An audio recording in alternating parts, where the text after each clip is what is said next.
बंधुओं, मैं जनहित संदेश वाहक संत कबीर शिष्य भक्त जगदीश मानव जी हूँ। और मैं निवेदन करता हूँ, प्रार्थना करता हूँ ग्राम पंचायत के मुखिया, सरपंच एवं वार्ड सदस्य या हमारे जो प्रमुख एमएलए एमपी महोदय होता है, उनसे मैं निवेदन करता हूँ। क्या निवेदन करता हूँ तो हमारा मुखिया जो होता है ना, जैसे हमारा घर में भी एक मालिक मुखिया होता है, उसी प्रकार हमारा पंचायत में भी एक मुखिया होता है, और प्रखंड में भी एमएलए एमपी भी हमारे मुखिया होते हैं। तो हम लोग उनको क्यों चुनते हैं, तो हमारे सारी न्यायिक व्यवस्था सुदृढ़ कायम करने के लिए, समाज का सारे चुस्त दुस्त प्रक्रिया सही रहे, तब हम उनको चुनते हैं। तो हमारा शरीर में भी एक अंग मुखिया होता है, इसमें भी सदस्य होता है। आँख, कान, हाथ, पैर, लिंग, गुदा मार्ग जो हैं, ये सब सदस्य हैं, और मुंह इसका मुखिया है। तो हम जो देख रहे हैं, जैसे पैर में कांटा चुभता है ना, तो उस समस्या इन्फॉर्म कर देता है किसको? मन मस्तिष्क को। अब मन मस्तिष्क को जब समस्या पहुंच जाता है, तो मन कहता है किससे? मुंह से बोलने के लिए, मुखिया से। जो पैर में कांटा चुभ गया तो मुखिया फट से आवाज़ देता है, पैर में कांटा चुभ गया।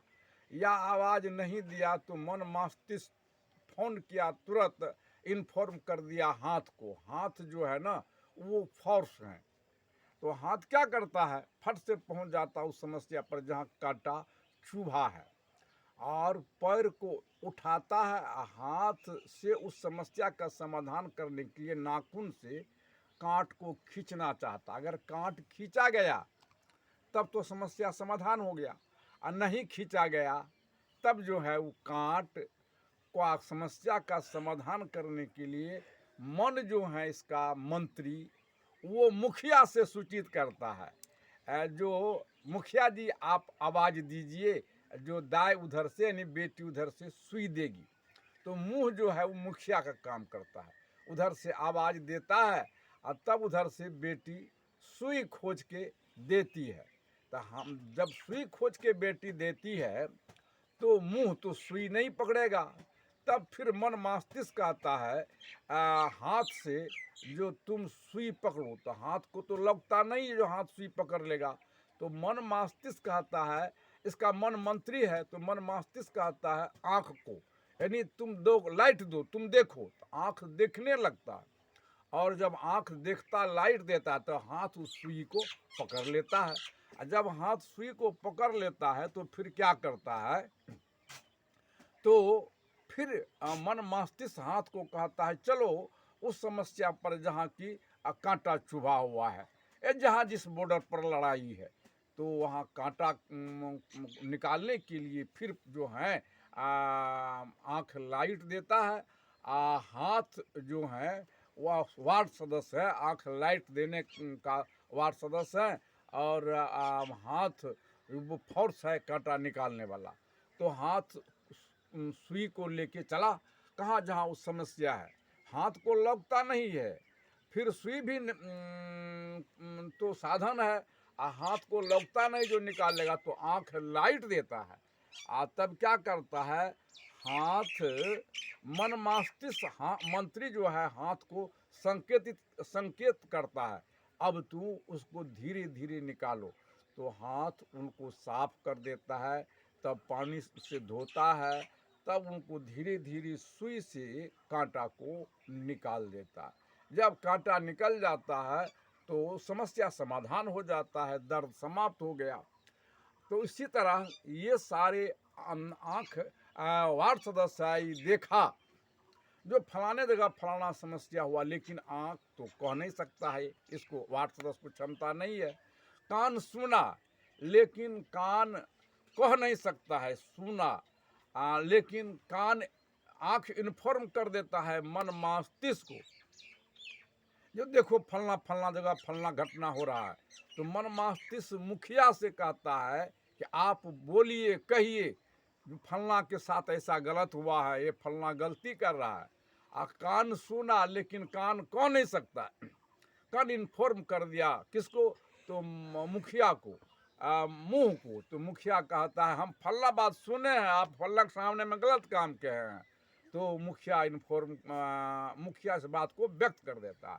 उसी प्रकार जैसे नाक गंध लिया अच्छा या बुरा का, नाक कह नहीं सकता है, लेकिन इन्फॉर्म कर दिया मन मस्तिष्क को, मन मस्तिष्क जो है इन्फॉर्म कर देता है मुखिया को, मन मंत्री है तो इन्फॉर्म कर देता है मुखिया को।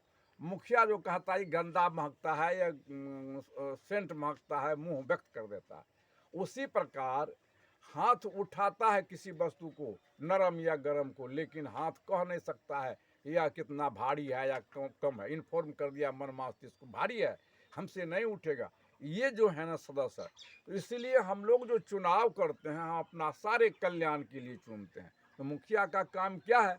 भोजन को लेकर के नस नस का तक पहुंचा देना। भोजन लेता है, पेट को देता है, आप पेट जो है ना वो क्या करता है, वो नस नस को लार रस बना करके भेज देता है, शरीर संतुलन हो जाता है, दुरुस्त हो जाता है, मस्त हो जाता है।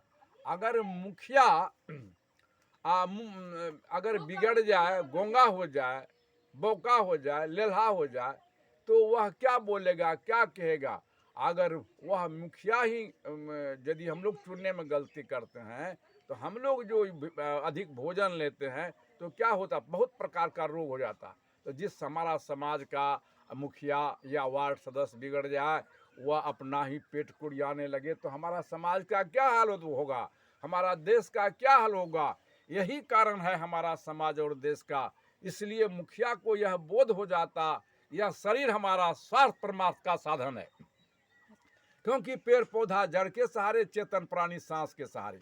पेड़ पौधा सदा छाया हवा फूल फल देता है, लास्ट में कुर्सी टेबुल शेष जलावन देता है, इसलिए वह स्थायी तरवर है। और हम लोगों का मनुष्य का जो शरीर है वह चलता फिरता तरवर है, यह भी एक साधन है।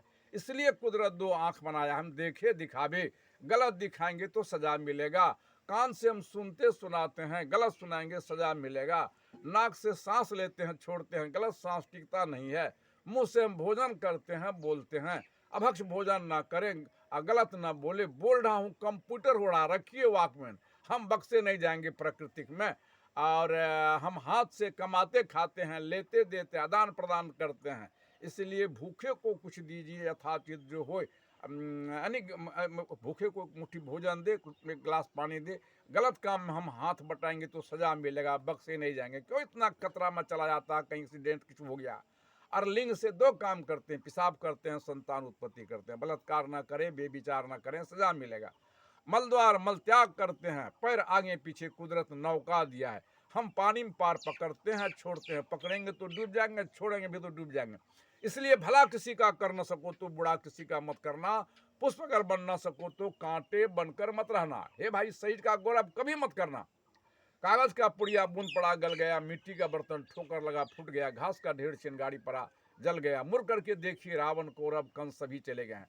तो यदि हमारा समाज के मुखिया यानी हमारा समाज के जो घर का जो मालिक सही हो जाता है तो हमारा घर खुशहाल हो जाता है। तो हमारा समाज और देश का जो हमारा पंचायत का मुखिया, हमारा जो विधानसभा के एमएलए एमपी अगर ऐसा हो जाए तो हमारा समाज चैन की बांसुरी बजेगी। तो सारे जुल्म कौन करता है? आज मैं देख रहा हूँ घर घर में मुखिया जो है ना, जिनको जो चीज़ मिलना चाहिए उनको वही देता है, और जिनको नहीं मिलना चाहिए उनको देता है। आज मैं क्या कहूँ, देखता हूँ अदना अदना काम करने के लिए, जैसे ये हुआ साफ करने वाले जो अभी चला ये मनोहर लोहिया का स्वच्छ चल रहा था, उसमें भी जो है मुखिया हम जो देख रहे हैं। अब कहिए, जबकि शरीर स्वार्थ परमार्थ का साधने है, तो ऐसा नहीं होना चाहिए। सारे जुल्म का कारण हमारा समाज है। मैं इसलिए कहता हूँ, अगर हम मुखिया एवं सरपंच एमएलए एमपी से मैं निवेदन करता हूँ, जो हम शरीर स्वार्थ परमार्थ का साधन है कोई नहीं रहा, तो सब कौन नहीं जानता है कि साहब बाल को सहस्त्र भाग करके दिया जाएगा, साथ नहीं जाएगा। तो फिर हम इतना जुल्म क्यों करते हैं? हम तो जुल्म करने कोई सदा नहीं रहा यदि ज्ञान होता है। मतलब इसका मतलब है कि जानता सब कोई है लेकिन मानता नहीं हो तो अज्ञानी है। इन्हीं शब्दों के साथ मैं अपने वाणी को विराम देता हूँ। मैं कहाँ बोला गलत उससे